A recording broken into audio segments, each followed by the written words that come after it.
Hi guys, it's me Jidner Safa. Welcome to my YouTube channel. আজকে আমরা বানাবো মুরগি মশলা।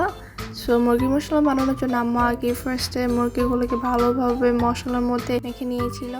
এখানে সয়া সস, লেবু, টক দই আর অনেক টাইপের মশলা ছিল।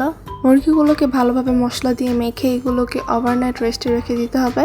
পরের দিন এক টাইপের চিকন সুতা দিয়ে এগুলোকে বেঁধে ফ্রাই করে নিতে হবে ভালো করে। আম্মু এখানে আগেই চালগুলো ভিজিয়ে রেখেছিল। দেন হাঁড়ির মধ্যে মুরগিগুলোকে দিয়ে দিতে হবে, এপিট ওপিট করে ভালোভাবে মাখিয়ে নিতে হবে।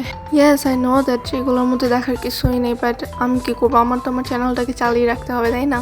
You are not gonna find any lol YouTuber like me. এই জন্যই আমি আজকে ভিডিওটা এত ছোট রেখেছি।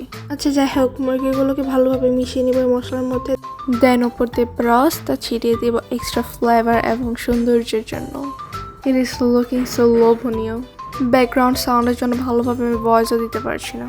এরপর আমার সাইডে একটি তরমুজ কেটেছে এবং তরমুজটা ওয়াও লাল টুকটুকে ছিল, তোমাদের মতো। Just kidding. এরপর সবকিছু যদি খুব ভালোভাবে রান্না করা হয় তাহলে এটি দেখতে কিছুটা এমন লাগবে। আর এখানে ছিল পোলাও এবং সেটা পাশেই ছিল সালাদ, যেটা দেখানোর কোনো প্রয়োজন ছিল না। যাই হোক, বাই বাই, আল্লাহ হাফেজ।